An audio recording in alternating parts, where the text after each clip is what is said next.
Mas se eu faço o que não quero, já não sou eu quem faz, e sim o pecado que habita em mim.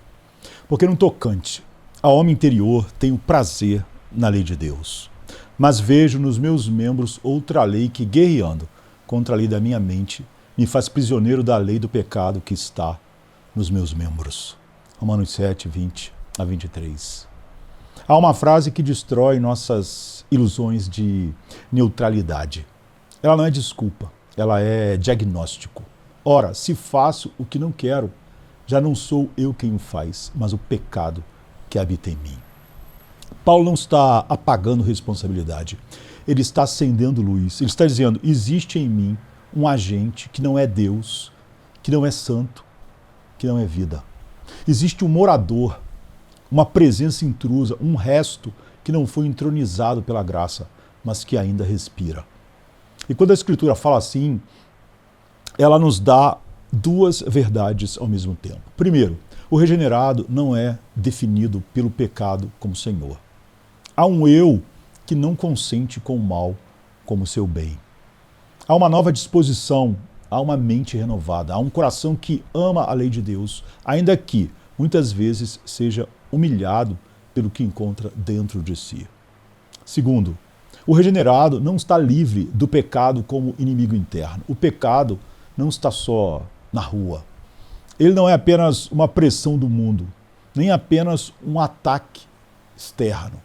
Ele habita, ele se instala, ele infiltra. É por isso que o Evangelho não nos permite viver de slogans fáceis. A vida cristã não é um salto para fora do conflito, é o início do conflito real. Antes, muitos pecavam em paz, agora o crente peca em guerra. E essa guerra é uma evidência de vida, não um sinal de ausência dela. Quando Paulo diz, não sou eu, ele está mostrando que há um eu novo, uma identidade que não se confunde com o velho tirano que ainda tenta governar pelos corredores da carne. Isso não minimiza culpa, isso aprofunda a vigilância. Porque se o pecado habita, ele não pede licença, ele ocupa espaço, ele tenta transformar cada dia numa negociação com a carne. E o primeiro passo da sabedoria espiritual é parar de fingir que esse morador não existe. A graça não nega o inimigo, ela te dá olhos para vê-lo e força para odiá-lo. Paulo avança, ele dá nome ao que descobriu. Assim encontro esta lei que atua em mim. Quando quero fazer o bem, o mal está junto a mim. Ele chama o pecado residente de lei. Não porque seja legítimo, mas porque é eficaz, porque trabalha com regularidade, porque insiste com consistência, porque repete o padrão como uma engrenagem. Lei aqui não é apenas regra escrita, é princípio operativo, é uma força que inclina, é um impulso que pressiona, e essa tendência que se ergue com rapidez. E observe o verbo encontro. Não é apenas doutrina decorada, não é apenas ideia recebida, é descoberta por experiência. É a fé deixando de ser teoria e passando a ser autoconsciência diante de Deus. Muitos sabem no papel que existe pecado. Poucos o encontram como lei em si mesmos. E por isso vivem leves demais com o próprio coração. Porque só teme de verdade quem já percebeu no próprio peito a facilidade do mal. Quando Paulo diz lei, ele confessa que o pecado restante tem método, tem rota, tem estratégia, tem hora para aparecer. Tem interesse em atrapalhar o bem e não precisa ser convidado. Ele está junto, à mão, pronto. E aqui está uma palavra dura e misericordiosa. O pecado é, muitas vezes, mais forte onde é menos notado. A alma que não discerne a sua lei interna chama de personalidade o que é carne, chama de temperamento o que é inclinação corrupta, chama de meu jeito o que é uma força antiga tentando recuperar o trono. A teologia bíblica nos ensina a desconfiar da paz fácil, porque o pecado residente não é uma poeira, é uma lei. E leis produzem continuidade, produzem repetição, produzem hábito. Então a questão não é você tropeça, a questão é você sabe contra o que está lutando? Paulo sabe. E por isso, ele não romantiza sua guerra, ele a nomeia. E só o que é nomeado pode ser combatido com precisão. Quando você chama o pecado de lei, você para de tratar veneno como detalhe. Há uma ironia espiritual que humilha o crente e, ao mesmo tempo, o guarda. Paulo não diz, quando eu desisto, o mal aparece. Ele diz, quando eu quero fazer o bem, é aí que o mal se apresenta. É aí que ele se põe junto. Isso revela que o pecado residente não é passivo, ele é reativo. Ele se opõe ao movimento da graça. Ele se inflama quando a alma se inclina à obediência. Como se dissesse, não. E aqui o Evangelho nos dá lucidez. A presença de conflito não prova a ausência de conversão. Muitas vezes prova o contrário. Paulo está descrevendo um homem com vontade real de fazer o bem. Não um desejo superficial de escapar do inferno, mas uma inclinação que escolhe o bem por sua excelência diante de Deus. E justamente por isso ele sente a resistência interna. A carne não briga com quem já é dela. Ela embala, ela adormece, ela anestesia, mas quando o espírito desperta a vontade, a carne levanta oposição. E essa oposição é profunda. Não é apenas no ambiente, é nos membros, é no corpo, é na mente em batalha. É um campo de guerra dentro da própria casa. Em outro lugar, Paulo descreve isso como conflito real entre carne e espírito, pois a carne deseja o que é contrário ao espírito e o espírito o que é contrário à carne. Eles estão em conflito um com o outro, de modo que vocês não fazem o que desejam.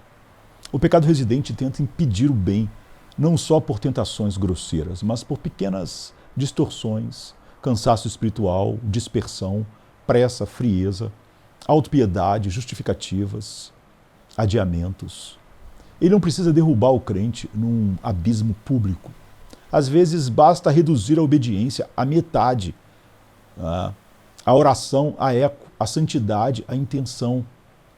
E por isso, a vida cristã exige sabedoria, exige vigilância, exige ódio do pecado, inclusive do pecado doméstico, o pecado que mora. Porque o combate não é contra um inimigo eventual, é contra uma lei interna que se insinua quando a alma quer obedecer. Mas aqui está o consolo severo. Se você sente essa guerra, você não está morto, você está vivo. E o Deus que dá vontade de obedecer também dá graça para perseverar.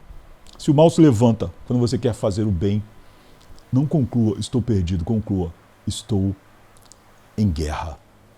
Quando o apóstolo chama o pecado residente de lei, ele não está usando linguagem poética, nem exagerada. Ele está sendo preciso.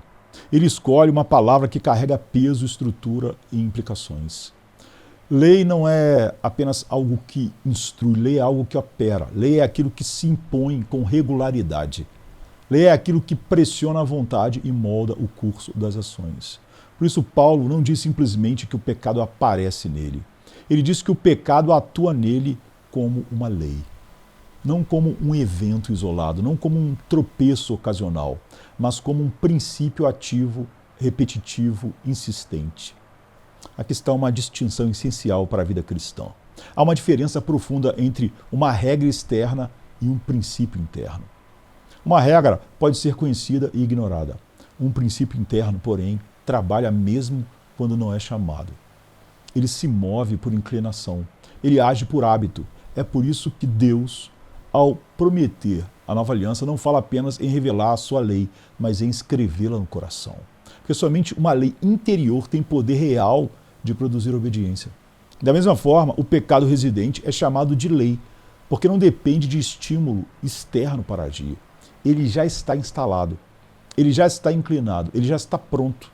Quando o crente tenta reduzir o pecado a um simples erro de cálculo moral, ele se prepara para ser derrotado. Porque erros se corrigem com atenção, mas leis internas se combatem com mortificação. O pecado residente não precisa de ocasião perfeita. Ele se aproveita de qualquer momento. Ele entra no pensamento mais comum. Ele se infiltra no dever mais santo. Ele se adapta às circunstâncias. E é exatamente por isso que Paulo escolhe essa palavra. Chamar o pecado de lei é dizer, há aqui uma força que trabalha com método. Há aqui uma energia que insiste mesmo quando contrariada. Há aqui algo que não pode ser tratado como exceção. O crente que entende isso abandona a ingenuidade espiritual. Ele para de se surpreender com a repetição do mal. Ele para de prometer a si mesmo que da próxima vez será diferente, sem guerra real. Porque enquanto o pecado for tratado como distração, ele continuará governando como lei. O pecado não é apenas algo que acontece, é algo que opera. Ao chamar o pecado de lei, o apóstolo não está descrevendo apenas sua presença, mas seu modo de agir. Lei é aquilo que inclina, lei é aquilo que exerce pressão contínua. Lei é aquilo que empurra a vontade numa direção específica. O pecado residente não age apenas por sugestões ocasionais. Ele atua moldando inclinações. Ele pressiona decisões antes mesmo que elas se tornem conscientes. Ele se antecipa ao ato trabalhando no querer. Por isso, Paulo não descreve apenas uma luta entre ações externas, mas em um conflito dentro da vontade. Ele diz, quando quero fazer o bem, a batalha começa antes do gesto, antes da palavra, antes da escolha visível. A vontade regenerada existe, ela é real, ela se inclina ao bem, mas ela não é solitária, ela encontra resistência interna. A lei do pecado trabalha exatamente aí. Ela não anula imediatamente o querer santo, ela o enfraquece, o dispersa, o desorganiza. Ela introduz atraso onde devia haver prontidão, introduz confusão onde deveria haver clareza. Essa pressão não é sempre escandalosa, muitas vezes ela é sutil. É a fadiga espiritual que surge sem causa aparente. É a distração insistente no momento da oração. É o enfraquecimento do propósito logo após ele ser formado. Aqui está um ponto crucial. O pecado residente não precisa convencer o crente a amar o mal de imediato. Basta torná-lo indiferente ao bem por alguns minutos. Basta enfraquecer a resolução, basta atrasar a obediência. Por isso, ele é lei, porque ele trabalha com constância, porque ele retorna, porque ele não se cansa. A vontade regenerada por si só não vence essa pressão sem auxílio contínuo da graça. Ela precisa ser fortalecida, precisa ser guardada, precisa ser exercitada. Quando o cliente ignora essa dinâmica, ele se culpa de forma errada, ou se desculpa de forma perigosa, ou se entrega ao desânimo. Mas quando ele entende que há uma lei contrária pressionando sua vontade, ele aprende a vigiar o coração, aprende a pedir socorro cedo, aprende a tratar o atraso como sinal de guerra, não como detalhe neutro. O pecado não espera você cair, ele trabalha para você desistir. Paulo poderia ter usado muitas palavras para descrever o pecado residente. Poderia chamá-lo de fraqueza, de inclinação, de defeito remanescente. Mas ele escolhe lei. E essa escolha revela algo decisivo. O pecado trabalha com regularidade suficiente para parecer governo. Lei produz padrão, lei produz continuidade, lei produz previsibilidade. O pecado residente não age apenas em momentos extremos, ele tenta estruturar o cotidiano. Ele busca transformar exceção em rotina. Ele tenta normalizar a desobediência parcial. É por isso que Paulo fala em outro lugar de um esforço do pecado para levar cativo.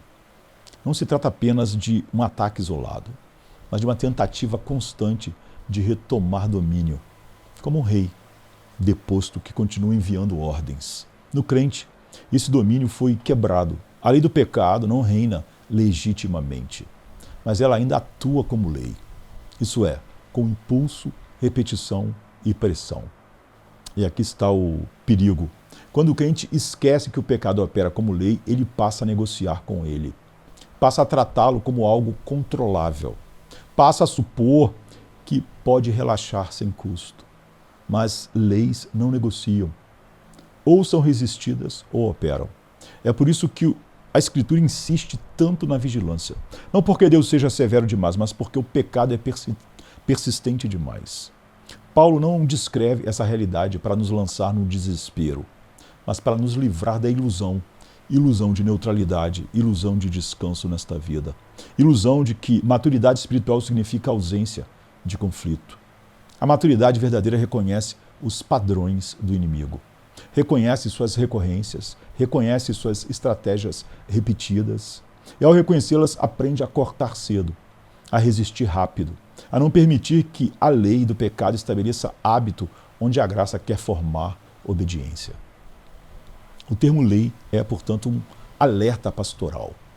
Ele nos ensina que a santidade não é mantida por impulsos ocasionais de zelo, mas por uma resistência contínua sustentada pela graça. O pecado só parece pequeno quando você esquece que ele trabalha como lei.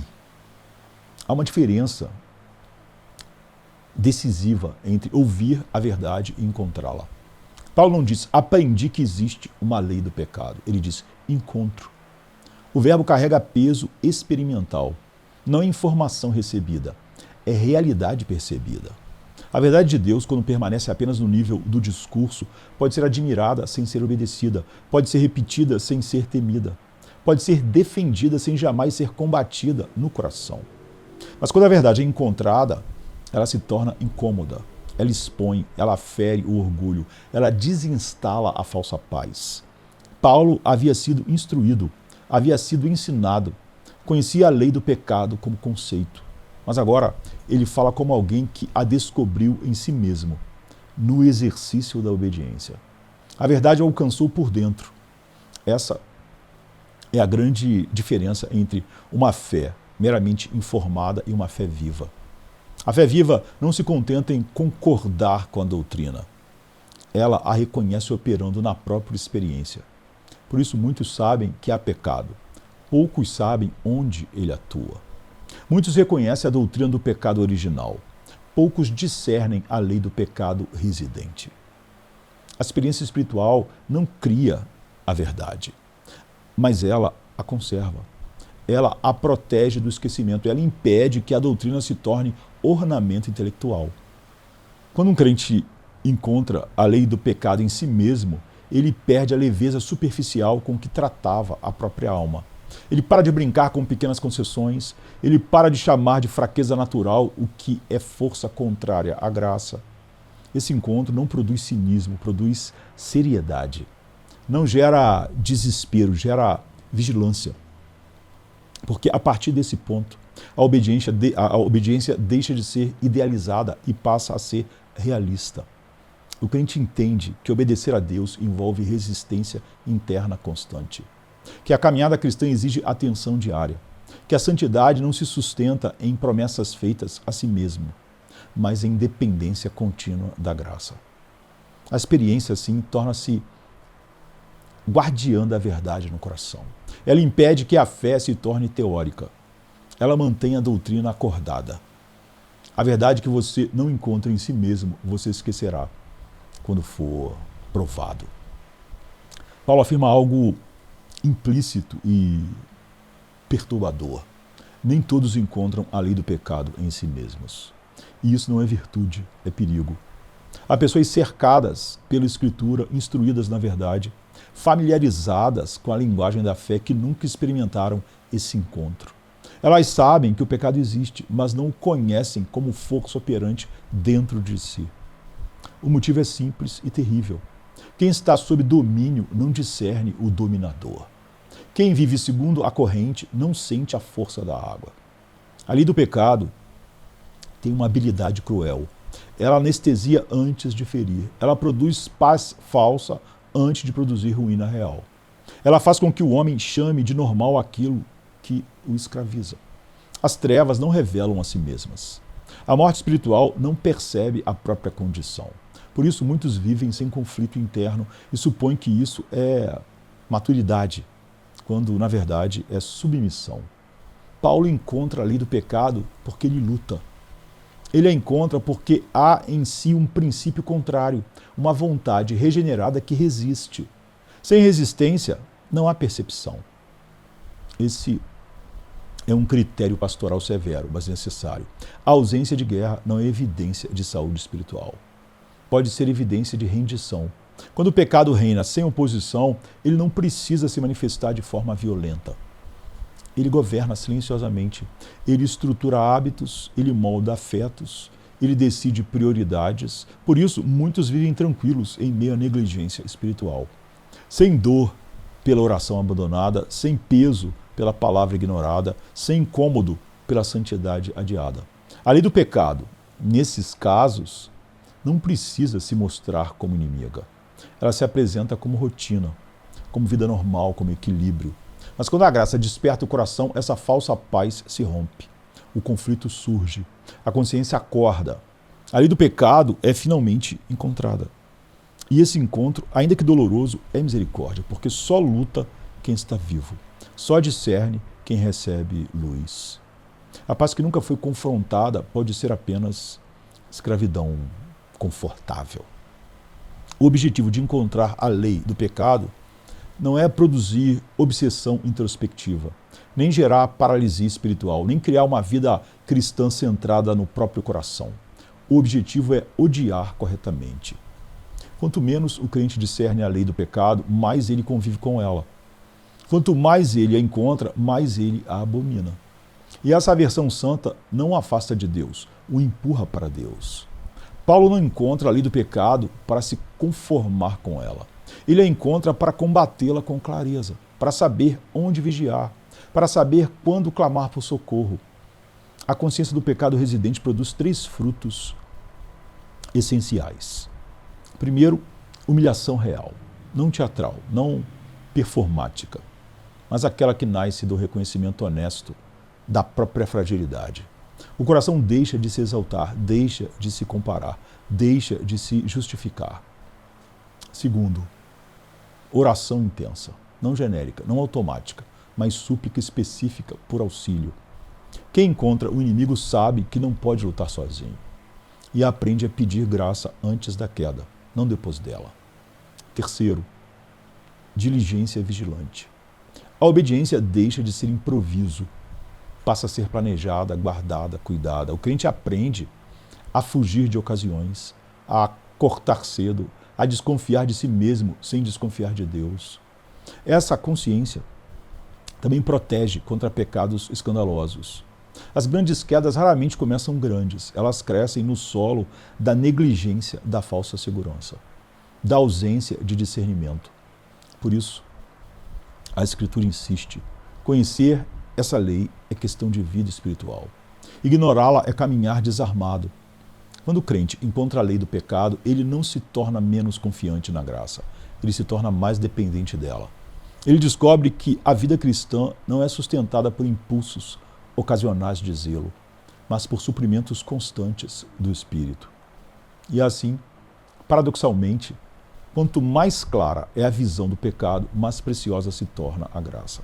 Quanto mais real é o conflito, mais doce é a dependência de Cristo. Quem encontra o pecado em si mesmo aprende a correr para a graça sem demora.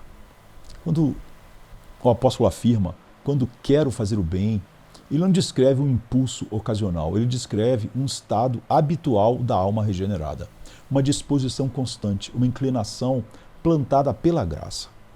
O crente verdadeiro não é definido por perfeição moral, mas por uma nova direção da vontade. A graça não elimina o conflito, mas redefine o querer.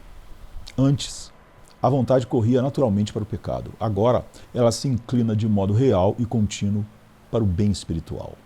Essa vontade não nasce do medo do castigo, nem do cálculo de vantagens, nem do desejo de preservar a reputação. Ela nasce de um coração renovado que passou a ver o bem como bom, como desejável, como adequado à alma. A Escritura não diz que o regenerado às vezes quer fazer o bem. Ela diz que quer no presente, como hábito, como marca. Isso não significa que o crente sempre consiga realizar o bem que deseja, mas significa que ele nunca faz o mal com plena concordância interior.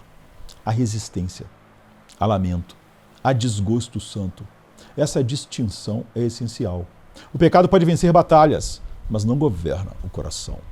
A lei do pecado ainda opera, mas não define a identidade. A vontade renovada é o sinal silencioso da obra do Espírito. Ela não grita, ela persevera, ela permanece, mesmo quando a obediência falha. Por isso, a vida cristã não pode ser avaliada apenas por atos isolados. Ela precisa ser avaliada pela tendência predominante, pela direção do querer, pelo amor cultivado. O regenerado pode cair, mas não se acomoda. Pode tropeçar, mas não se reconcilia com o pecado. Pode ser vencido momentaneamente, mas não se entrega como servo voluntário. Essa vontade de fazer o bem é mantida pela graça. Ela não se sustenta sozinha. Ela é alimentada pela palavra, fortalecida pela oração, guardada pelo Espírito. E é justamente por existir essa vontade que o conflito se torna tão intenso. O pecado reage porque perdeu o controle absoluto. Ele se enfurece porque a alma já não lhe pertence. A graça não promete ausência de queda, promete uma vontade que nunca faz as pazes com o pecado.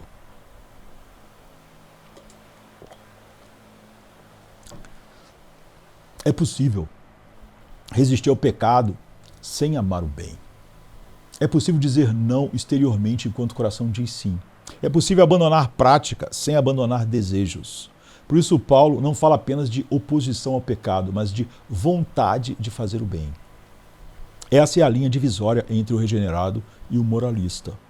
No homem não regenerado, muitas resistências ao pecado nascem da consciência natural, do medo, da pressão social, da convivência, da lembrança de consequências. Essas forças podem conter atos, mas não transformam o coração. O incrédulo pode dizer, eu deixaria esse pecado se pudesse. Mas o que ele deseja, na verdade, não é o bem espiritual, é o alívio das consequências. É a paz psicológica, é o conforto pessoal.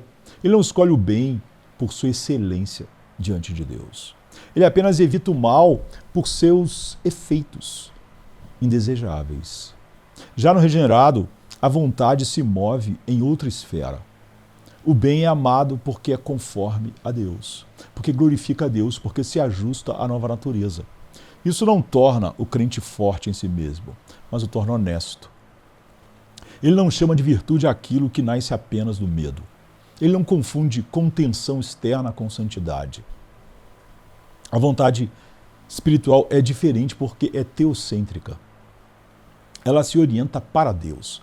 Ela busca agradar a Deus. Ela sofre quando não consegue fazê-lo. É por isso que o conflito do regenerado é mais profundo. Ele não luta apenas contra atos errados. Ele luta contra inclinações que ainda o afastam de Deus. E essa luta não existe no moralista. Porque o moralista está satisfeito quando consegue parecer correto. O regenerado só descansa quando se aproxima do coração de Deus. Aqui está uma verdade que humilha e consola. Muitas vezes o crente sofre, mas justamente porque ama mais, porque sua vontade foi tocada, porque seus afetos foram reordenados. Essa dor não é sinal de hipocrisia, é sinal de vida. Consciência pode conter o pecado. Só a graça cria amor pelo bem. A Escritura não separa vontade e fruto. Onde há a vontade verdadeira de fazer o bem, há obediência real, ainda que imperfeita, ainda que manchada, ainda que lenta. Uma vontade que nunca produz fruto não é vontade espiritual, é ilusão religiosa. É discurso vazio.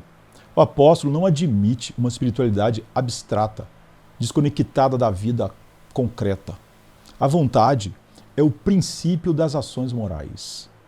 E o curso geral da vida seguirá, inevitavelmente, a disposição predominante do coração. Isso não significa que cada desejo santo resulte imediatamente em obediência perfeita, mas significa que o padrão da vida aponta para Deus, que a trajetória é ascendente mesmo com quedas. O regenerado luta, cai, se levanta, confessa, volta. Ele não usa a luta como desculpa para a negligência, nem usa a graça como álibi para a desobediência. Ele odeia o pecado justamente porque ama o bem. Esse fruto pode ser silencioso, pode ser lento, pode ser invisível aos olhos humanos, mas ele existe. É o crescimento na vigilância, é o cuidado com ocasiões, é o corte de hábitos, é a busca por meios de graça, É o arrependimento mais rápido. O fruto não é ausência de pecado, é presença de guerra, é persistência, é retorno constante a Deus. A falsa espiritualidade finge perfeição. A verdadeira espiritualidade persevera na dependência. Por isso, Paulo não está descrevendo um ideal inatingível. Ele está descrevendo uma realidade vivida. Uma vida em que a vontade foi tomada pela graça, mas ainda precisa ser guardada diariamente contra a lei do pecado. A vontade verdadeira não se vangloria, ela não se compara, ela não se exibe. Ela trabalha, ela resiste, ela clama, ela confia. E quando falha, ela não muda de lado, ela volta para Deus. Não é a ausência de queda que prova a graça, mas a perseverança em levantar-se diante de Deus. Quando o apóstolo diz, quando quero fazer o bem, ele introduz algo decisivo para a compreensão da guerra espiritual. Ele não está falando apenas de uma disposição geral do coração. Ele está falando de tempo, de ocasião, de momento específico em que o dever se apresenta diante da alma. Há, no regenerado, uma inclinação habitual para o bem. Essa inclinação é permanente, ela habita o coração como fruto da graça. Mas há também momentos concretos em que essa inclinação precisa se traduzir em ato. E é nesse ponto que o conflito se intensifica. Existe o querer como princípio, existe o querer como exercício. O primeiro permanece, o segundo é testado. A Escritura reconhece essa diferença quando afirma que o querer está presente, mas que o realizar encontra resistência. Não porque a graça seja fraca, mas porque o pecado residente escolhe exatamente esse momento para se manifestar. O quando é o campo de batalha. Não é no discurso abstrato sobre santidade. Não é na intenção genérica de agradar a Deus. É no instante em que a oração deve ser feita, em que a palavra precisa ser dita, em que o pecado deve ser recusado, em que o dever exige decisão concreta. É aí que a lei do pecado se levanta. Ela não aparece com violência desnecessária. Ela surge como atraso, como cansaço súbito, como distração insistente, como racionalização aparentemente razoável. Esse é um ponto crucial de maturidade espiritual. Entender que o maior teste da vontade regenerada não é o ideal que ela abraça, mas o momento em que precisa agir contra a própria carne. Muitos se enganam achando que desejam obedecer a Deus, quando na verdade apenas apreciam a ideia de obediência. O quando revela a diferença. A vontade verdadeira se mostra quando o dever custa algo, quando exige renúncia, quando interrompe conforto. E é por isso que o pecado não se manifesta com a mesma força em todos os momentos. Ele é estratégico, ele escolhe estações.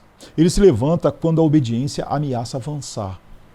Reconhecer o quando é sabedoria. Ignorá-lo é ingenuidade espiritual. O pecado não teme intenções. Ele reage quando a obediência vira decisão. O pecado residente não age de forma simples. Ele é mais astuto do que parece. Ele se opõe à graça em duas frentes simultâneas. Primeiro, ele se opõe ao princípio da graça na vontade. Ele odeia a inclinação para o bem. Ele resiste à nova disposição do coração. Ele trabalha continuamente para enfraquecer o amor pelo que é santo. Essa oposição é constante, silenciosa, persistente. Mas o pecado não se contenta em agir apenas na raiz. Ele também se opõe ao ato específico de obediência, ao dever concreto, ao quando. Quando a alma se move em direção a um bem particular, o pecado se apresenta como obstáculo imediato. Ele se coloca à mão, pronto para interferir. Essa segunda oposição é mais visível, mais sentida, mais desgastante.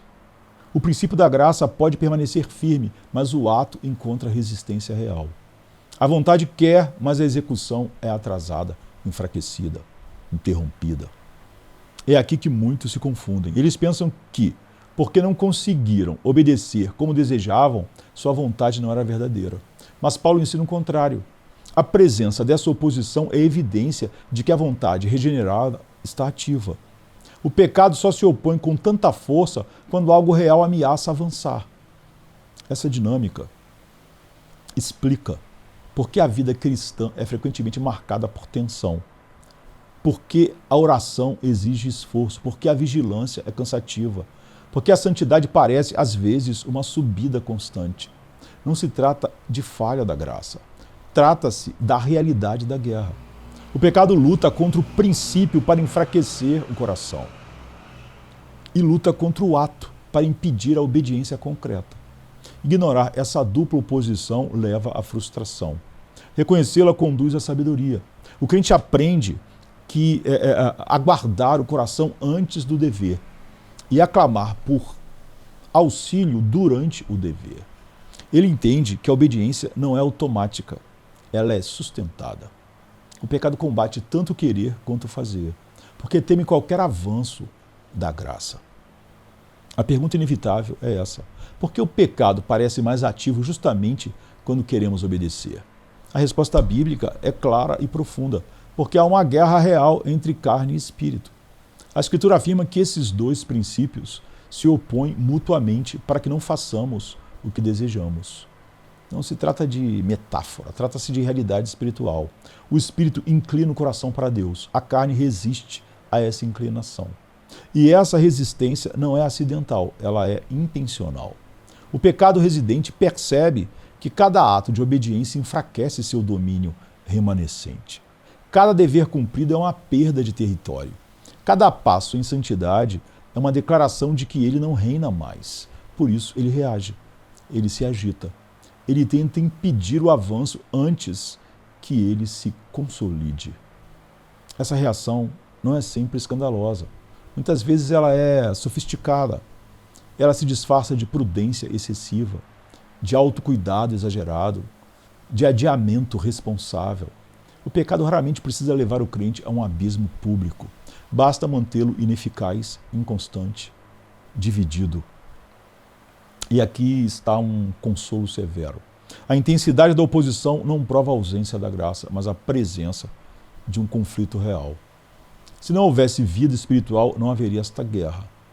A carne governaria sem resistência. O espírito não seria sentido como força contrária. Por isso o crente não deve concluir diante da luta: estou perdido. Ele deve concluir: estou em combate.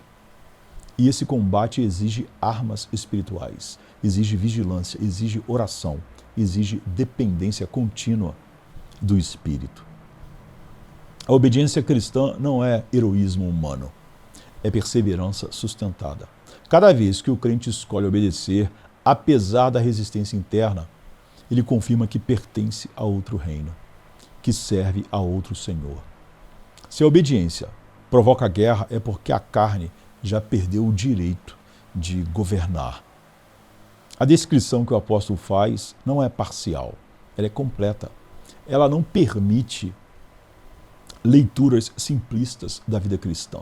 Quando Paulo afirma que, ao mesmo tempo, quer fazer o bem e encontra o mal presente, ele está descrevendo a condição real do regenerado neste mundo. A coexistência de dois princípios ativos no mesmo coração.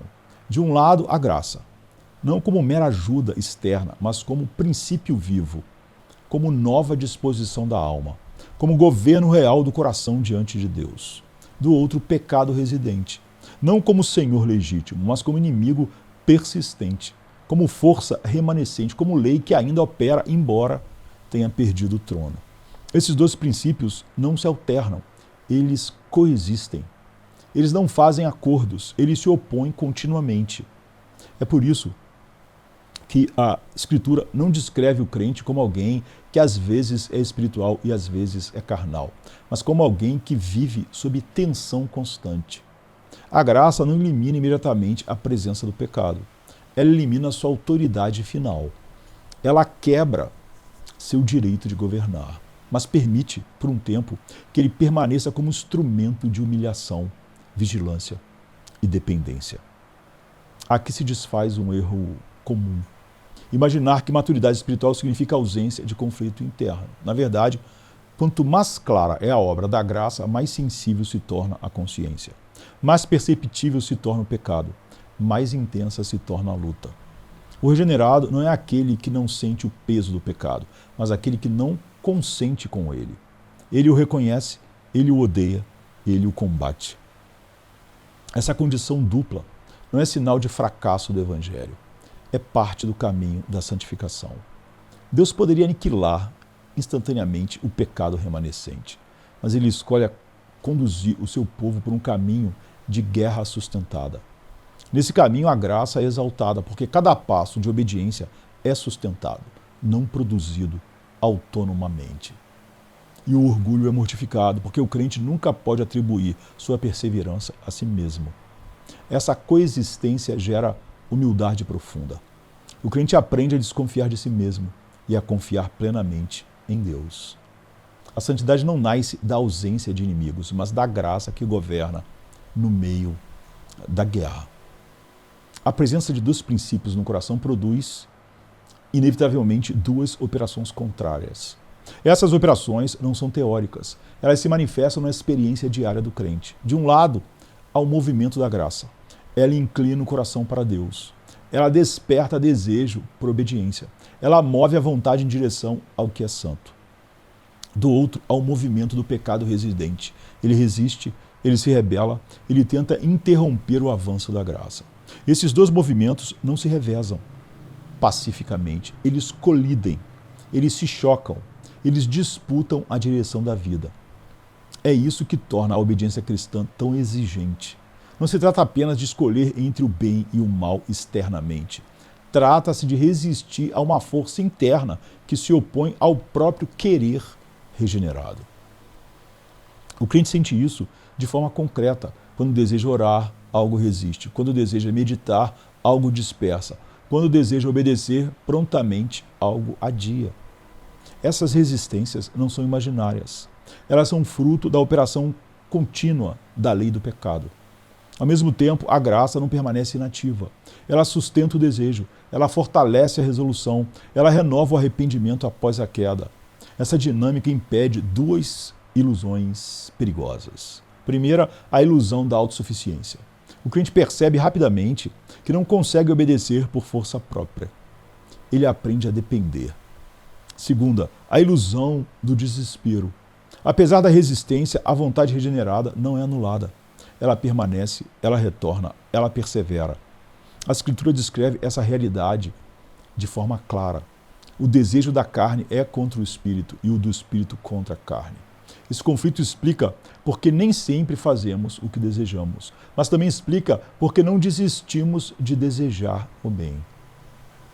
A vida cristã não é um estado estático, é um movimento contínuo, inclinação santa enfrentando resistência persistente. O conflito não prova que a graça falhou, prova que ela está operando.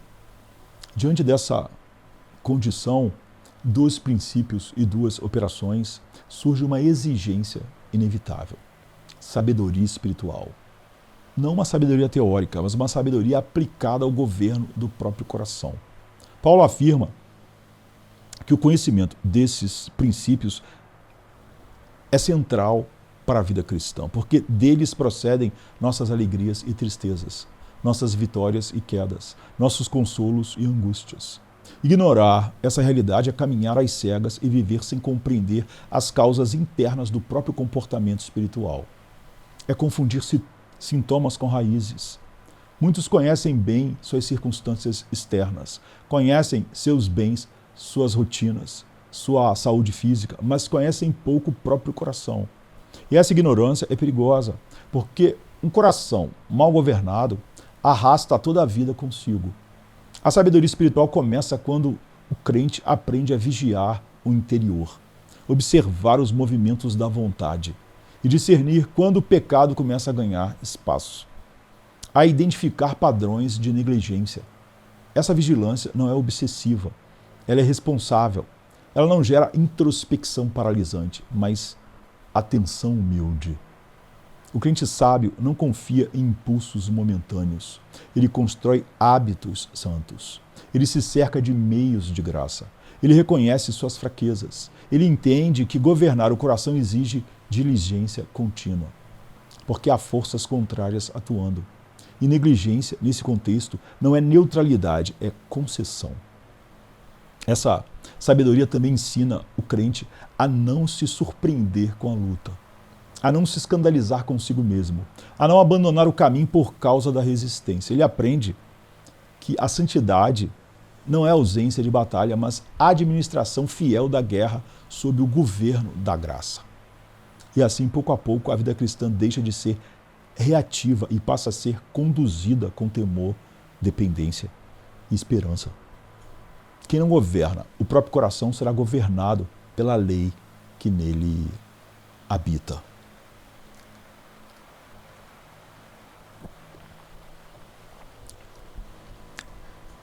Frases curtas, peso teológico, cadência, imagens internas. Falando com uma sentença forte, não é o que Paulo faz. Quando o apóstolo chama o pecado de lei, ele não está apenas nomeando uma fraqueza, ele está descrevendo um poder. Uma lei, por natureza, carrega um sentido de domínio. Ela exige, ela ordena, ela pressiona, ela cobra obediência como se tivesse direito de governar. E é assim que o pecado opera no coração humano, como governo, não como conselho, não como sugestão, como reinado. Um reinado usurpado, mas reinado. Por isso a Escritura usa a linguagem de reinar. O pecado não se contenta em aparecer, ele quer comandar, ele quer normalizar sua presença. Ele quer transformar desejos em decretos. Ele quer que a alma trate suas concupiscências como lei civil, inevitáveis, legítimas, incontestáveis. Mas aqui entra a distinção vital. No crente, esse reinado foi quebrado. O pecado não tem mais trono legítimo. A graça recebeu o cetro. Cristo tomou o governo. O Espírito implantou uma nova lei, um novo princípio vivo. Uma nova inclinação que ama o bem. Ainda assim, o pecado continua agindo com o gesto do rei. Ele fala como soberano mesmo depois de deposto. Ele tenta impor tributo onde já não há direito de cobrança. Isso explica algo que o crente sente: a insistência, a repetição, a audácia. O pecado volta ao mesmo lugar. Ele retorna ao mesmo tema. Ele reaparece no mesmo ponto fraco. Ele tenta cansar a resistência. Ele quer fazer a alma pensar: isso é simplesmente quem eu sou. Ele quer confundir presença com permissão. Ele quer transformar conflito em resignação. E essa é a sua estratégia de domínio. Não apenas seduzir, mas governar. Não apenas tentar, mas comandar. Não apenas atacar, mas legislar por dentro, como se dissesse: obedeça, porque sempre foi assim. Renda-se, porque é inútil lutar. Só que o crente precisa interpretar corretamente essa linguagem. O pecado fala como rei, mas é impostor. Ele ameaça, mas não tem autoridade final. Ele grita, mas não decide o destino. Ele insiste, mas não possui o veredito. A lei do pecado pode residir em nós, mas não é lei sobre nós. E justamente aqui nasce a vigilância. Resistir ao pecado é negar-lhe o status de soberano, é tratá-lo como inimigo, é chamá-lo pelo nome certo, é recusar o tributo e viver sob o governo real da graça. Uma lei não governa apenas por ordens. Ela governa também por incentivos, recompensas e punições moldam obediência. E o pecado conhece bem essa engrenagem. Ele não reina só pela força, ele reina pelo pagamento. Os prazeres do pecado, por algum tempo, são a moeda. Uma moeda brilhante, uma moeda rápida, uma moeda que parece aliviar, controlar, acalmar, preencher. O pecado oferece recompensa imediata porque sabe que o coração cansado teme o intervalo entre promessa e cumprimento. Ele oferece o agora, ele vende atalhos. Ele diz: a obediência é lenta, eu sou instantâneo. E aqui está o seu poder. Ele conhece as entradas da alma. Ele toca na dor, ele toca na solidão, ele toca no orgulho, ele toca na necessidade de aceitação, ele toca no desejo de sentir algo e ele oferece um prêmio curto, um alívio emocional, uma sensação de domínio, um prazer sem demora, uma aprovação humana. Ele promete descanso enquanto prepara cativeiro. O crente precisa enxergar. Essa recompensa é isca. Não é salário justo, é sedução. É mentira com brilho. O pecado sempre paga pouco e cobra muito.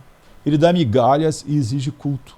Ele concede 1 minuto e sequestra a consciência por semanas. Ele oferece sensação e produz culpa. Ele vende leveza e entrega peso. Não há algo ainda mais profundo, sabe? Há algo ainda mais profundo. O pecado tenta reeducar o vocabulário do coração. Ele quer que o veneno pareça remédio. Ele quer que o amargo pareça doce. Ele quer que o destrutivo pareça necessário. Ele quer que a alma diga, eu mereço isso, eu preciso disso, eu não aguento sem isso. E quando o coração começa a chamar veneno de consolo, a lei do pecado já está legislando por dentro. Por isso, parte da mortificação é uma guerra de nomes. Chamar o pecado de pecado, chamar a promessa de mentira, chamar o prazer de por algum tempo, chamar o custo de eterno, chamar a graça de tesouro maior. Porque o Evangelho também fala de recompensa, mas de outra ordem. Não a recompensa ilusória do pecado, mas o gozo santo de Deus. Não o brilho curto, mas a glória duradoura. Não o prazer que escraviza, mas a alegria que liberta. O coração precisa reaprender a desejar. E isso é obra do Espírito. Enfraquecer o encanto do pecado e fortalecer o sabor da santidade. Até que a alma de novo reconheça, aquilo nunca foi pão, era apenas isca. O pecado não domina apenas prometendo prazeres. Ele domina ameaçando dores. Ele cria um sistema de castigos para quem ousa obedecer. E o crente sente isso com clareza assustadora. Quando decide fazer o bem, o mal se apresenta, não só como desejo, mas como intimidação. O pecado diz, se você obedecer, você vai sofrer. E ele aponta custos reais. A mortificação dói, negar a carne fere o velho hábito. Resistir ao impulso cria desconforto. Obedecer pode custar a reputação, pode custar aplauso, pode custar pertencimento a certos círculos. E o pecado usa esses custos como se fossem punições oficiais. Não vá por esse caminho, você perderá o que ama. Ele também ameaça com a linguagem do cansaço. Você não vai aguentar, você vai falhar de qualquer jeito. Melhor ceder agora e descansar. E assim ele tenta transformar a obediência em um cenário de terror. Obediência como perda, como dor inútil, como caminho de solidão. Aqui nasce um tipo comum de desobediência. A desobediência por medo. Nem sempre o coração cai por querer prazer. Muitas vezes ele cai por fugir da aflição. O pecado sabe disso e por isso ele empurra não só para pecados de comissão, mas para os pecados de omissão. Ele faz o crente adiar deveres, abandonar disciplinas, negligenciar oração, evitar confissão, silenciar testemunho, suspender obediência até as coisas melhorarem. E enquanto isso, a alma vai se acostumando com uma vida cristã sem guerra, que no fundo é apenas rendição disfarçada. A ameaça do pecado é estratégica. Ele quer que a santidade pareça perigosa e que a queda pareça segura. Mas isso é inversão satânica. O medo não é refúgio, é armadilha. A segurança da concessão é o caminho para feridas mais profundas. O crente precisa aprender a interpretar essas ameaças como propaganda de um tirano deposto. A dor da mortificação é real, mas é cura. O custo da obediência é real, mas é vida. A cruz pesa, mas leva à ressurreição. E, acima de tudo, a graça não manda o crente para a guerra sem suprimento. Ela oferece força, ela oferece meios, ela oferece o próprio Cristo como capitão e sustento. Então, quando o pecado ameaçar, a alma responde, você não é meu Senhor. Seu castigo não decide meu caminho. Meu descanso não está em ceder, está em obedecer pela fé. Muita desobediência nasce do medo, não do prazer.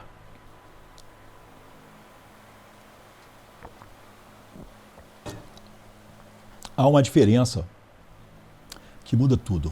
Uma regra pode ser ouvida e ainda assim não ser obedecida, mas uma lei implantada inclina, pressiona, move, age por dentro. A lei externa informa, ela desenha o bem, ela descreve o caminho, ela diz deve. E ao dizer deve, ela expõe o coração, porque a ordem é clara e a recusa também. Ela ilumina, mas não cria vida. Ela pode convencer, mas não pode regenerar. Pode exigir, mas não dá poder. Por isso, quando Deus quer produzir obediência real, Ele não apenas fala ao ouvido, Ele escreve no coração. Ele transforma mandamento em princípio. Ele faz da regra uma inclinação santa. Ele faz da verdade um impulso vivo. Não é só instrução, é recriação. Não é só direção, é novo apetite. A vontade que antes era avessa passa a desejar. E desejar não como teatro, mas como prova da nova natureza. E aqui está o ponto do apóstolo, aplicado com precisão. O pecado restante não se comporta como lei externa. Ele não fica fora, esperando o convite. Ele opera como lei inata, como princípio íntimo, como hábito que se oferece antes do pensamento, como impulso que se levanta antes do dever, como inclinação que disputa cada movimento da alma. Isso explica porque o conflito é tão persistente. Não lutamos apenas contra sugestões de fora, mas contra uma operação residente. O pecado não é apenas uma voz, é uma presença. Não é apenas uma tentação, é um princípio. E por ser princípio, ele parece ter direito de agir.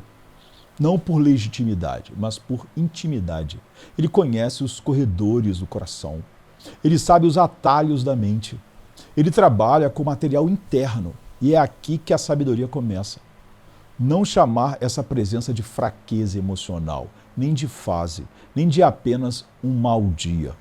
É uma lei interna em operação. É um poder que inclina. Enquanto for tratado como detalhe, ele governará como centro. A obediência cristã não é um ajuste superficial. É guerra no interior. É graça implantada contra o pecado residente. É lei viva contra a lei morta. E o campo de batalha é o coração. O que mora em você trabalha mesmo quando você cala. O pecado residente é astuto porque é íntimo. Ele não precisa criar um novo coração para agir. Ele usa o que já está aí. Ele se serve das faculdades da alma como instrumentos. E muitas vezes ele trabalha com aparência de normalidade, como se fosse apenas você. Mas é a lei do pecado operando dentro de você. Na mente, ele se expressa como trevas. Não sempre como ignorância grosseira, mas como distorção sutil, como vaidade que dispersa, como esquecimento de Deus, como interpretação torcida da realidade. A mente começa a julgar um mundo sem eternidade. Começa a avaliar o bem com critérios de conveniência. Começa a chamar prudência de medo e medo de sabedoria. O pecado não precisa negar a verdade frontalmente, basta torná-la distante. Basta fazer a alma viver de suposições, não de fé. Na vontade, ela se manifesta como resistência. Às vezes como preguiça espiritual, às vezes como teimosia, às vezes como adiamento. Depois eu oro, mais tarde eu obedeço, amanhã eu mudo. E esse amanhã vira um método de preservação do pecado. Porque o pecado ama o tempo em que a graça é adiada. Ele não precisa vencer com um grande não, basta ganhar com um pequeno não agora. Nos afetos, ele se agarra ao mundo. Ele alimenta a ansiedade que exige controle. Ele fortalece a sensualidade que exige alívio. Ele constrói apegos que parecem inocentes, mas que viram ídolos silenciosos. O coração começa a buscar repouso onde não há descanso. Começa a chamar distração de paz. Começa a chamar anestesia de consolo. E assim, o pecado não aparece como serpente escancarada, mas como necessidade, como merecimento, como autocuidado sem cruz. Essa é a vantagem terrível de uma lei inata. Ela não precisa bater a porta, ela já está assentada. Ela mora. E por morar, ela tem facilidade. Ela toca a mente, puxa a vontade, inclina afetos e cria um circuito interno de desobediência. Por isso, tratar o pecado como algo externo é ingenuidade. O inimigo não está apenas diante de você, ele está em você. E ele opera com as suas próprias mãos, suas faculdades. Ele não precisa bater a porta, ele está na casa. Se o pecado fosse apenas um visitante, haveria momentos limpos, haveria deveres sem ruído, haveria obediências sem sabotagem. Mas o apóstolo descreve outra realidade. Quando o coração quer fazer o bem, o mal está presente. Presente, à mão, pronto. Não como teoria, mas como oposição ativa. E aqui aparece o padrão. O pecado não se contenta em morar, ele se intromete. Ele invade o dever, ele atravessa a oração, ele contamina a escuta da palavra. Ele negocia no meio do amor, ele sussurra no momento da generosidade. Ele cria distrações quando você tenta vigiar. Ele oferece atalhos quando você decide obedecer. Às vezes, ele age como barulho, pensamentos correndo, atenção fragmentada, coração dividido. Outras vezes, ele age como peso, um desânimo sem causa aparente, uma indisposição espiritual que parece cansaço, mas é resistência. Outras vezes, ele age como falsidade, faz você confundir emoção com espiritualidade. E depois, quando a emoção cai, ele diz que a fé acabou. Ele ama extremos. Ao inflar você com presunção ou afogar você em acusação, porque em ambos os casos, o olhar sai de Cristo. E o ponto mais humilhante, muitas vezes, ele é mais forte justamente quanto mais queremos obedecer. Não porque a obediência cria pecado, mas porque o dever expõe o inimigo. O pecado sente ameaça quando a vontade se volta para Deus. Ele percebe que a graça está em movimento e por isso ele se adianta. Ele se apresenta. Ele se levanta como lei concorrente. Ele tenta impedir o ato ou, se não impedir, tenta corromper o motivo. Se não pode impedir a oração, tenta transformá-la em performance. Se não pode impedir a obediência, tenta torná-la orgulho. A santidade madura não se espanta com isso. Ela não romantiza a luta, mas também não se surpreende. Ela vigia, ela luta, ela usa meios, ela pede socorro, ela desconfia de si, ela se apega à graça. Porque sabe, o inimigo não é eventual, ele é residente. E aqui está um sinal de lucidez espiritual. Não medir a vida cristã pela ausência de oposição, mas pela prontidão em resistir, pela rapidez em confessar, pela constância em voltar. Porque o pecado se revela no dever e a graça se prova nele. O dever é o lugar onde o inimigo se revela. A diferença entre ouvir uma ordem e carregar um impulso, entre receber uma regra e ter um princípio. Uma lei externa informa, ela esclarece, ela aponta, ela descreve o caminho, mas por si só não cria amor pelo caminho. Por isso a Escritura não trata a obediência como mera instrução. Deus não quer apenas um povo orientado, Ele quer um povo inclinado. Um povo cujo coração foi mudado, um povo cujo querer foi refeito. É assim que a graça opera. Quando Deus decide produzir obediência real, Ele não se limita a falar de fora, Ele escreve dentro, Ele implanta, Ele transforma a lei em vida interior. Não apenas como norma diante dos olhos, mas como direção dentro do peito. E aqui está a razão da linguagem lei. Porque lei, nesse sentido, não é apenas mandamento, é força, é eficácia, é um princípio operante que pressiona continuamente a alma para um lado. Se isso é verdadeiro para o agir do Espírito em santificação, também é verdadeiro em sentido oposto para o pecado residente. Ele não é somente um inimigo que aparece em certos dias, ele é um hábito profundo, uma inclinação interior, uma disposição corrompida que ainda permanece nos membros. Ele é como uma lei, porque trabalha com regularidade, com insistência, com repetição, com pressão. Ele sabe esperar, ele sabe aproveitar o momento, ele sabe operar no terreno do coração. Ele não precisa de ocasião extraordinária para agir. Ele é a ocasião em si mesmo. Ele é um princípio que tende ao mal porque seu gosto é o mal. E é isso que humilha o crente, porque mostra que o problema não está apenas lá fora, não é só o mundo, não é só a tentação externa.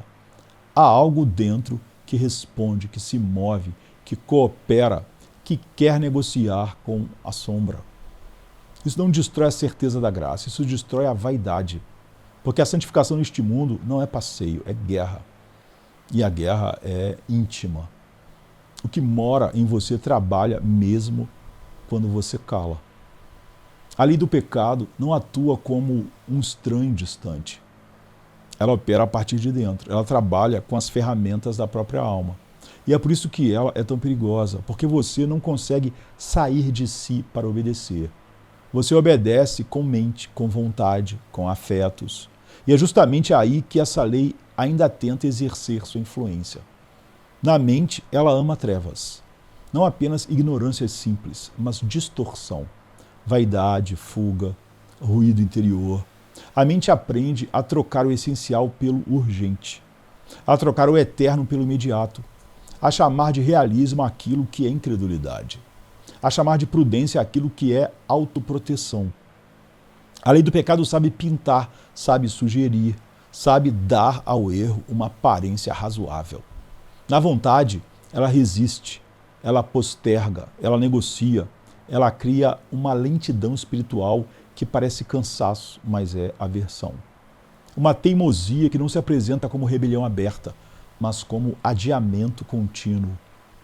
Ela tenta fazer a obediência parecer pesada demais. Ela quer que a vontade regenerada se sinta impotente. E quando a vontade se sente impotente, ela começa a ceder por hábito.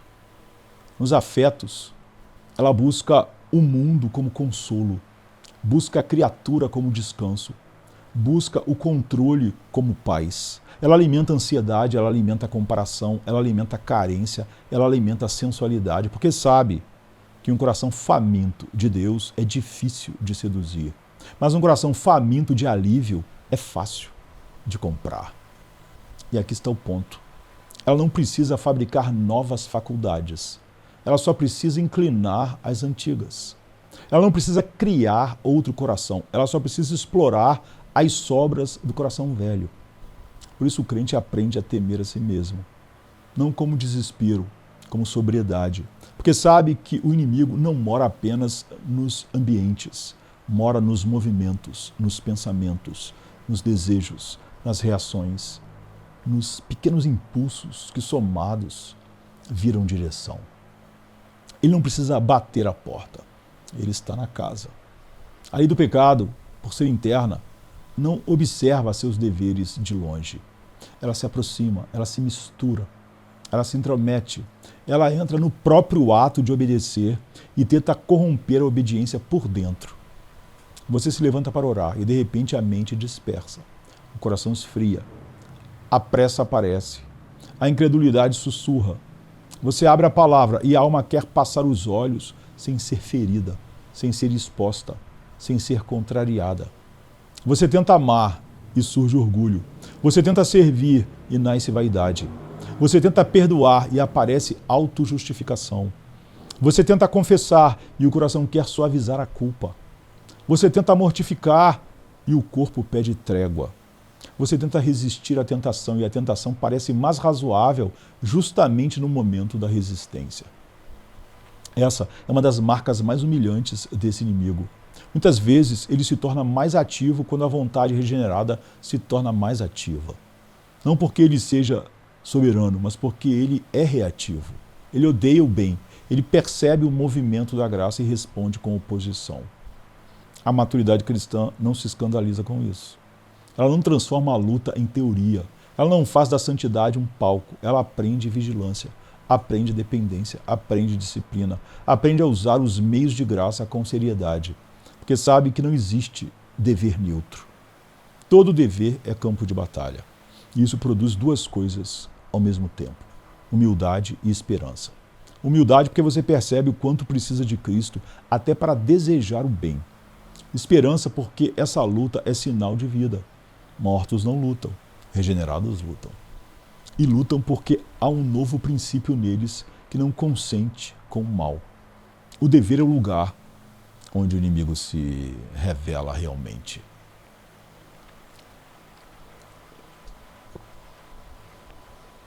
O pecado residente não é um visitante. Ele não vem apenas em dias de fraqueza incomum, ele habita, ele permanece. Ele está dentro como presença contínua. Isso muda o modo como você enxerga a vida cristã. Porque muitos tratam o pecado como um evento raro, uma queda ocasional, um tropeço isolado, mas o apóstolo descreve outra realidade, uma lei constante. Uma força que está ali quando você acorda, quando você trabalha, quando você descansa, quando você se alegra, quando você sofre. Nesta vida não existe intervalo seguro para baixar a guarda. Não existe estação em que a alma possa dizer, agora eu posso relaxar espiritualmente, nada acontecerá. Porque a ameaça não está só no ambiente, ela está na residência interior. Essa permanência explica muita coisa. Explica por que uma obediência sincera às vezes é tão custosa. Explica por que um dever simples pode parecer pesado. Explica por que o coração tenta negociar com o mínimo. Explica por que a alma precisa de renovação diária. E também expõe a raiz de muita negligência. Negligência não nasce primeiro de grandes desejos escandalosos.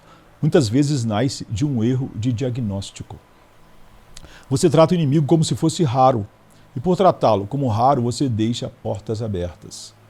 Você tolera pequenas concessões. Você normaliza pequenos desvios. Você aprende a conviver com aquilo que deveria combater. Mas a linguagem habita não permite romantização. Ela exige seriedade, ela exige sobriedade, ela exige que você viva como quem carrega dentro uma guerra real. E aqui a graça aparece com mais brilho. Porque o Evangelho não promete que o crente não terá inimigo interno. O Evangelho promete que o inimigo não terá a palavra final. A presença do pecado não nega a graça, ela revela o palco onde a graça triunfa. Não num coração sem luta, mas num coração sustentado em luta. Você não luta contra um acidente, você luta contra um morador. Há um perigo silencioso na permanência. A familiaridade. O que é constante tende a parecer normal. O coração se acostuma e aquilo que deveria causar santo horror passa a ser tolerado com calma. O pecado não vence apenas quando seduz por prazer. Ele também vence quando adormece a consciência. Quando cria uma paz falsa, quando faz o crente dizer, é só meu jeito, é só uma fase, não é tão grave, depois eu resolvo. A familiaridade é a anestesia da alma. Ela tira o espanto, ela reduz o peso, ela apaga a urgência. E quando a urgência morre, a vigilância morre junto. Santificação é, em parte, recuperar o espanto santo. Não um espanto teatral, mas uma indignação espiritual verdadeira. Um olhar claro que chama o pecado pelo nome, sem maquiagem, sem acordos, sem desculpas. Porque o pecado é traição. Ele é hostilidade contra Deus. Ele é corrosão do coração. Ele é mentira que quer se passar por necessidade. Ele é o veneno que quer se passar por remédio. E aqui a graça educa o crente. Ela ensina o coração a odiar o que antes amava. Ela ensina a consciência a voltar a sentir. Ela ensina o crente a não rir do que deveria lamentar e não brincar com o que deveria mortificar. Quando a familiaridade cresce, a confissão diminui. Quando a confissão diminui, a oração esfria. Quando a oração esfria, a palavra perde doçura. Então o crente tenta viver de memória, de reputação, de forma. E a lei do pecado adora a forma sem fogo. Por isso a luta não é só contra atos, é contra a tolerância, é contra a acomodação, é contra um coração que aprende a conviver com sujeira. O pecado começa a vencer quando você para de se indignar. A vigilância cristã não é paranoia, é lucidez, é sobriedade bíblica, a resposta adequada à realidade de um inimigo residente. Quando há fogo vivo dentro de casa, você não discute se vale a pena vigiar. Você vigia porque ama a casa. Você vigia porque ama os que estão nela. Você vigia porque sabe que pequenas faíscas, sem atenção, viram incêndio. Assim é com o pecado residente. Pequenas concessões não ficam pequenas. Elas criam caminho, elas criam hábito, elas criam desculpa, elas criam insensibilidade. E quando você percebe, não caiu de uma vez, você desceu degrau por degrau.